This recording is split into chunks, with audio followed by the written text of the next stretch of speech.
Mm, all right. Welcome everyone to our October website chat. We're really glad you could be with us today.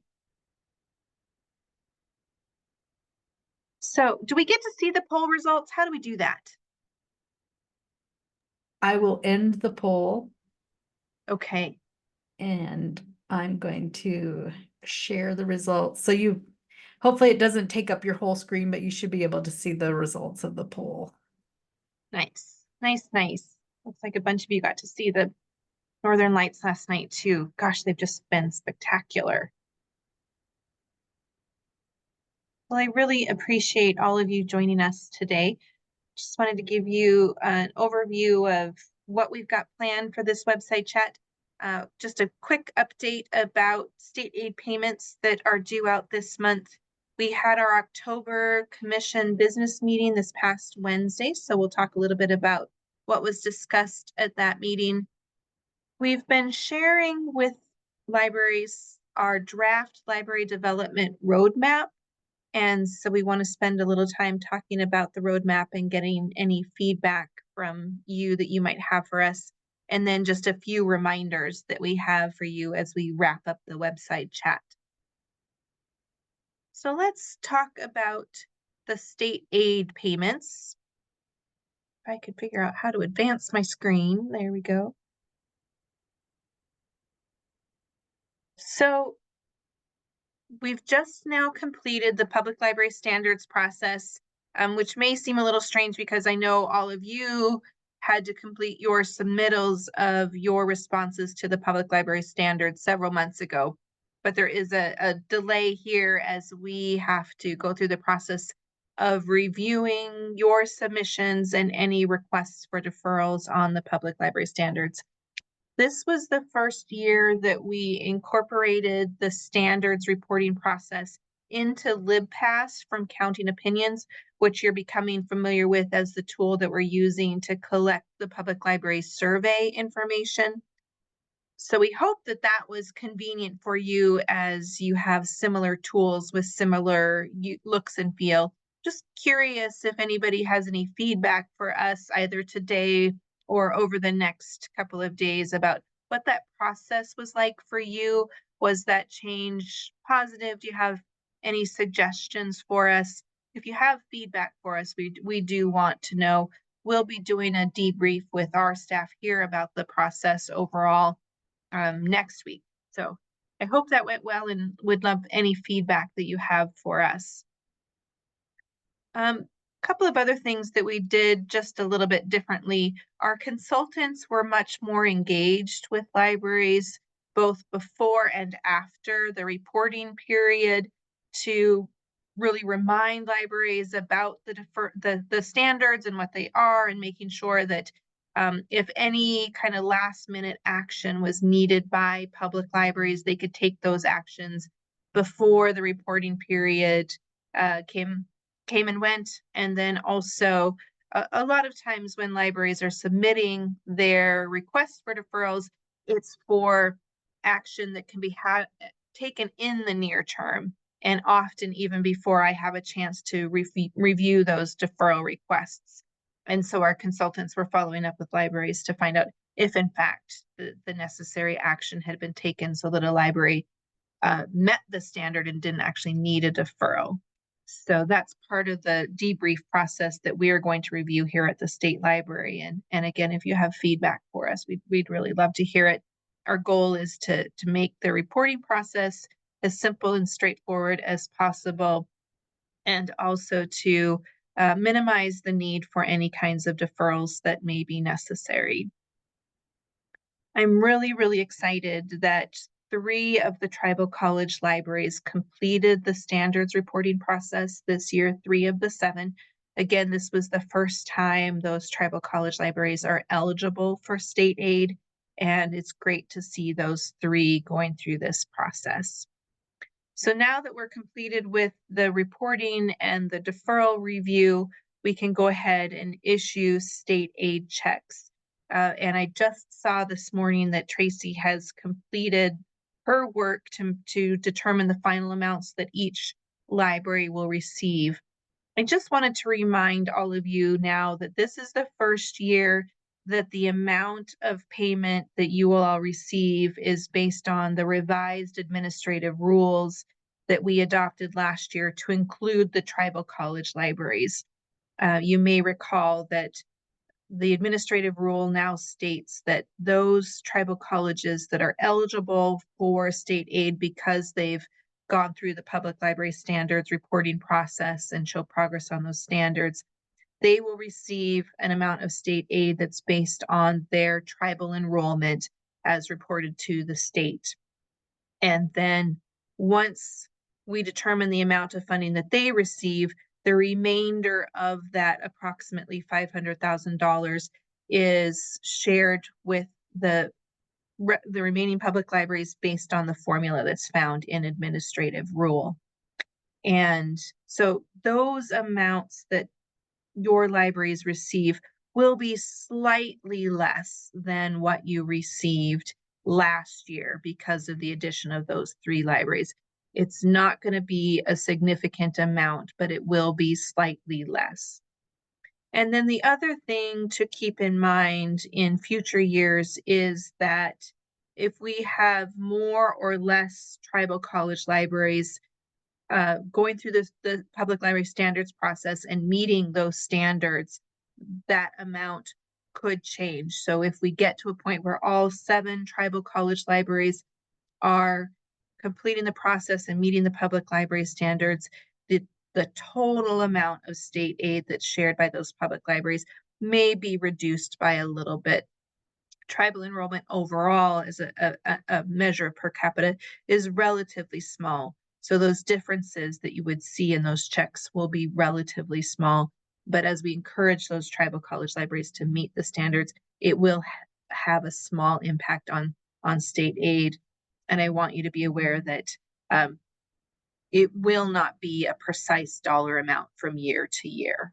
Does that make sense? Is there any questions about that process? I think the differences we're talking about overall for most libraries will be in the tens of dollars, not hundreds of dollars.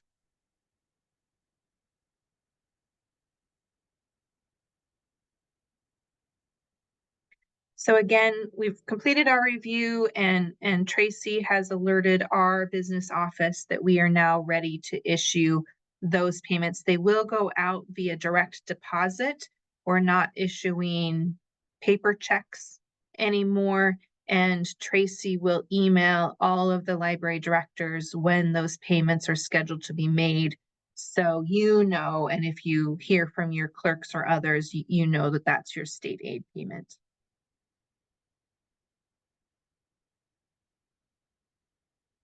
Okay.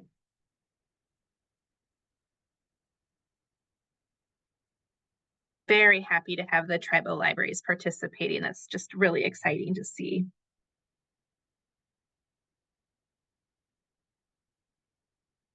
All right, let's talk a little bit about some of the discussions that happened at our meeting this week with the State Library Commission. They had a lot of really interesting topics that they were interested in. First, as is typical of our October business meeting, the Federation coordinators came and presented to the Commission on how the federations were spending your Federation dollars from FY24, as well as some of the joys and concerns that are happening in libraries in the different federations. I want to thank Sarah Peterson, the Miles City Library Director and the coordinator for the Sagebrush Federation, Susan Gregory, the Library Director at the Bozeman Public Library and the coordinator for the Broad Valleys Federation, Nancy Schmidt, the Laurel Public Library Director and the coordinator for the South Central Federation, and Val from the Blaine County Library in Chinook and the coordinator of the Pathfinder Federation meeting for coming to our business meeting. The commission really listens to and appreciates the feedback that they get from our Federation coordinators. It's a really important opportunity for us to build good relationships and communication between the commission and those libraries. And so I really am grateful for those librarians to come and share their expertise and what they know about what's going on in the libraries around the state. One of the things that we really talked about with the Federation coordinators was the importance of trustee engagement. Having knowledgeable and involved trustees is something that's really important to the commission. And the commission and the Federation coordinators had a lot of good discussion about what we can do to encourage trustee involvement. And we had some frank conversations about some of the challenges that libraries face in recruiting trustees and having trustees involved, from challenges like the fact that trustees have job and family requirements that make it difficult for them to take time out of their busy schedules to participate in things like Federation meetings and other kinds of training opportunities. We talked about some of the challenges of board involvement fatigue and that kind of volunteering fatigue that happens, especially in small communities when the same people are tapped to serve on different kinds of boards. We didn't really settle on any real resolutions, but it's something that is on all of our minds as we work to support libraries in the role of trustees.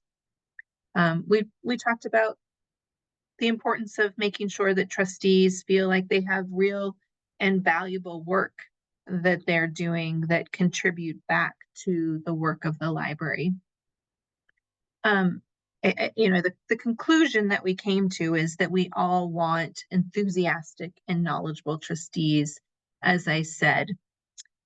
One of the things that the commission asked of us, and that we need to think about here, and we'll ask for feedback from you as well, is what can we do to provide more timely information to new trustees when new trustees are appointed? And then how can we maintain regular contact information for trustees so that we can make sure that trustees have access to the training and information resources that are made available from the state library, and also how we can help support kind of peer groups of trustees so they can support one another. So again, that's something that we're going to give some thought to here at the state library, and we will need feedback from all of you because we know that we rely on most of you for information about new trustees in your libraries. The other discussion items that the commission took up, they talked about young adult collections. And if you've participated in some of the Federation meetings this fall, you've probably participated in some conversations with state library staff about young adult services, teen services, and young adult collections as we were gathering feedback from the federations in anticipation of this conversation.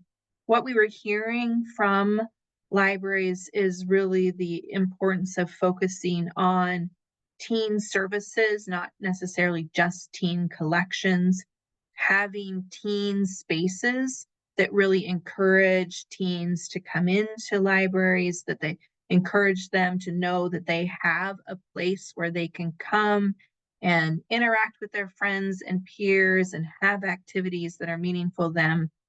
And then we heard that libraries really want to encourage reading and the joy and love of reading amongst teens in your communities. It was really, really heartwarming and interesting to hear from all of the participation in the Federation meetings about how important that is to all of you. In having that conversation this week with the commission, they were really interested in understanding what age range Montana libraries consider when they are building their young adult collections. And really what was communicated and settled on by the librarians, the Federation coordinators, and Tracy was the fact that we really consider this age range to be services to teens and that 13 to 18 age range. And I think the commission felt satisfied with that information and said that librarians are using their judgment in order to understand how best to serve that teen population. The commission had originally talked about wanting to revisit the freedom to read statement that they had passed about 2 years ago in August of 2022. However, they decided to table that discussion item for an undisclosed time in the future. So they did not discuss or consider any future action on the freedom to read statement. And then they had a discussion about the role of the library, kind of more generally. They wanted to talk about the job of the library in serving the community. They talked a little bit about libraries being community centers and how programming brings people into the library. There was a little bit of a discussion, a little bit of back and forth between some of the Federation coordinators, especially Susan Gregory and the commission, about programming and the role of programming in bringing people into the library, and a discussion about the fact that library services really isn't it isn't an either or between providing books and supporting literacy and providing programming and other services. Susan said it's really books and these other services, and that the important programming that libraries do and being an open, safe space in a community center brings people into the library. It helps to bring new audiences into the library. That sparks curiosity, and those new audiences oftentimes become new readers. It really does provide that opportunity.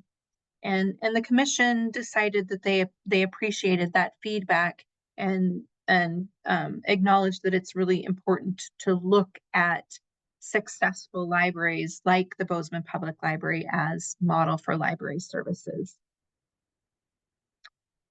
And then the commission concluded their information or their meeting with an informational presentation from a gentleman named Caleb May. Caleb is the library director at the Manhattan Christian College in Manhattan, Kansas, and he's also the president of the Association for Library Professionals. And he was at the meeting to give an overview about the Association of Library Professionals. It's a relatively new library association that believes in providing fundamental traditional library services in his words, in a very neutral manner. So he shared information about the history of this association, their code of ethics, and information about how people can become members of that association. So that really concluded the business meeting for the State Library Commission. I thought it was a really positive conversation. I think the commission left feeling like some of the questions that they had were really resolved or settled. Are there any questions about the commission business meeting?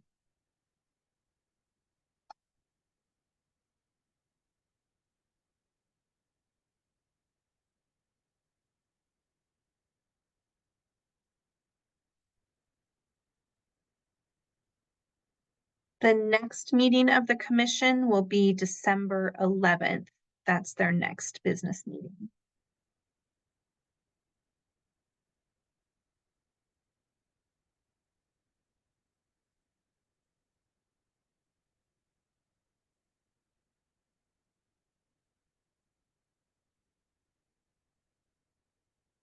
And a couple of things to note for their December agenda.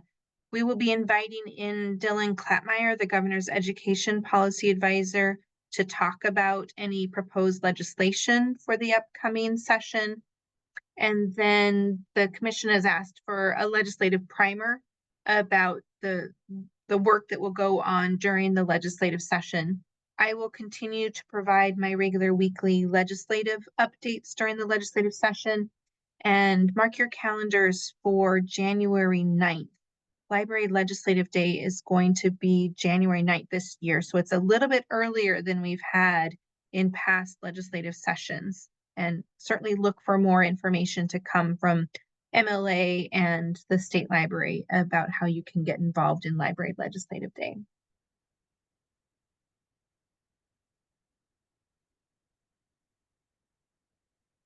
Okay. Let's go ahead and move on to a discussion about our library development roadmap. I hope most of you have seen the roadmap shared with you either during the Federation meetings or otherwise.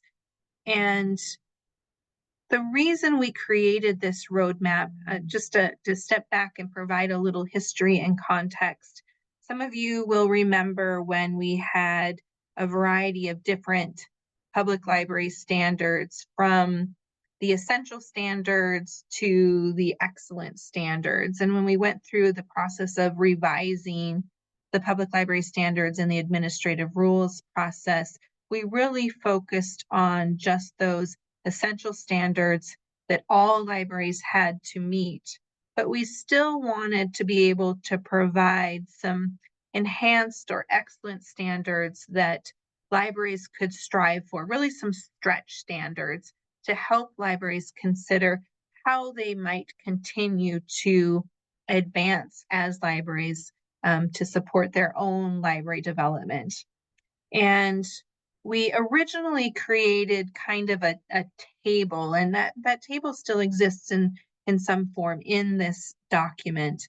But we got some feedback, especially through our Network Advisory Council, that the table itself was somewhat confusing. It felt like it was more of a requirement than a suggestion, and it wasn't really clear how libraries could use that table to understand how they might continue to advance their library services. So we decided to create this library development roadmap as an alternative way to present that information. We've been joking kind of internally about the fact that we have some staff that are spreadsheeters and some staff who really like more free form or note-like information. So this roadmap is intended to appeal to all audiences, whether you're someone who loves very clear guidance in the form of a table, or someone who wants the opportunity to just consider information in a more free form kind of way. So again, we're asking for your feedback about this document. This document is, as I've said, intended to help you consider how you can go beyond the essential public library standards that you report on every year. So this really is voluntary, with the exception that there is one library standard that says that you will work on some of these stretch standards in the future, and that you work with your library boards to identify what that stretch standard might be, and that you make a concerted effort to work on it.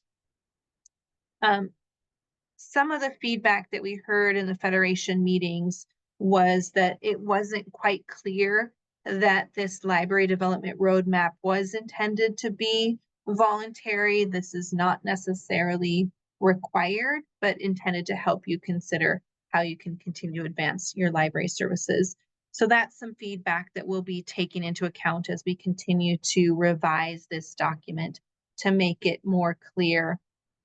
Again, I hope you've had a chance to look at it, or will have a chance to look at it in the coming weeks. We really do want your feedback about how to make this as useful a document as possible. We want it to be something that you can use with your boards as you're planning for library services.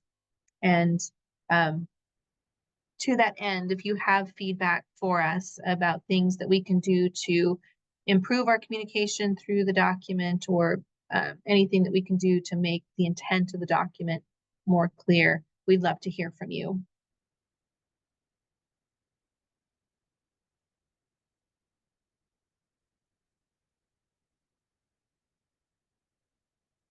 Any questions about the library development roadmap?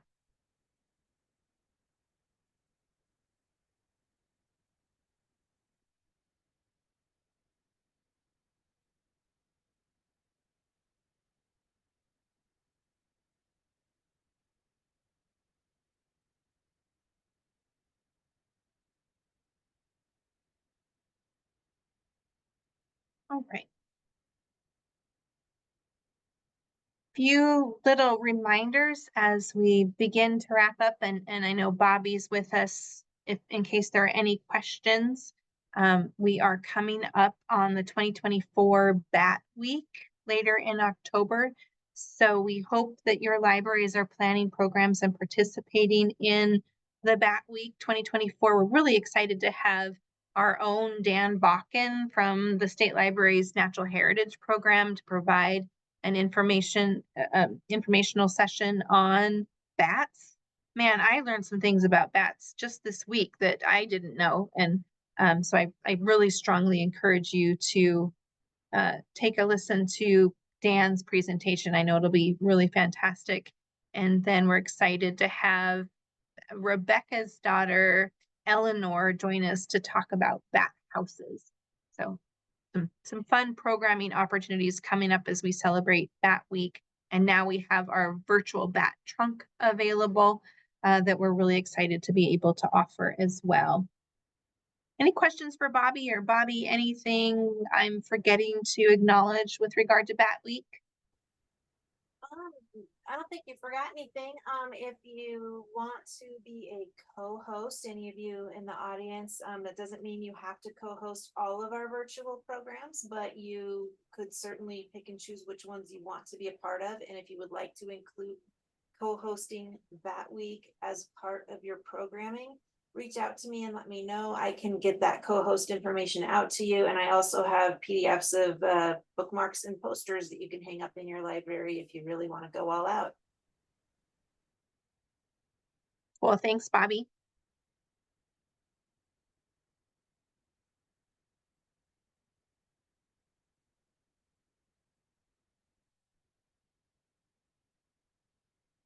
And then another reminder, the public library survey where you submit your public library statistics is now open. It's open from October 1 through November 29th. And we really need you to go online and submit your statistics. We've got some great online resources to help if you have questions about the process. And then, of course, Rebecca and other staff are available to assist you in that process. So please be sure and get those statistics in and in soon. We really appreciate it.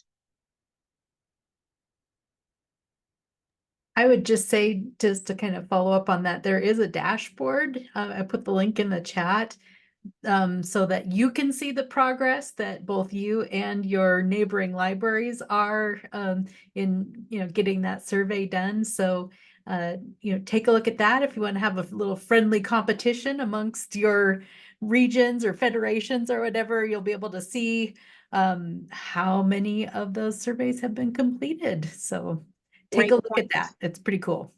Great point, Colette. All right. Any questions for me about anything we talked about here today, or anything else I didn't happen to mention?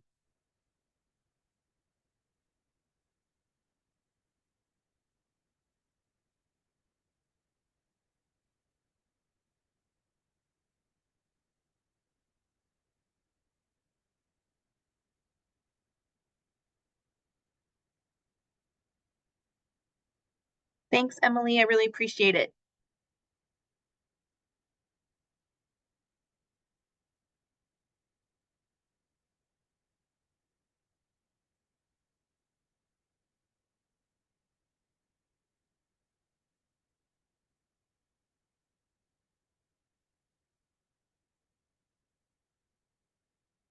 Thanks, Lisa. Really glad you could join us today.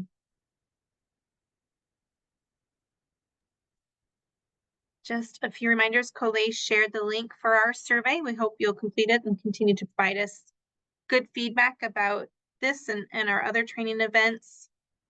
Thanks, Trudy. And then a reminder about some of our upcoming workshops. Hey, I want to put out a specific plug for the one we have coming up this next week on October 17th. I'm just really excited to be able to do an interview with my friend Crosby Kemper. He's the most recent IMLS director. He's just incredibly passionate about the role of libraries in literacy. Before he was at IMLS, he was the director of the Kansas City Public Library. He's just a staunch advocate for libraries and libraries in literacy and reading. And we're offering this webinar as a part of the local government series that Tracy has been organizing here. So I hope you'll be able to join us on October 17th. And then a couple of other great sessions coming up. And as always, check out our events calendar for more.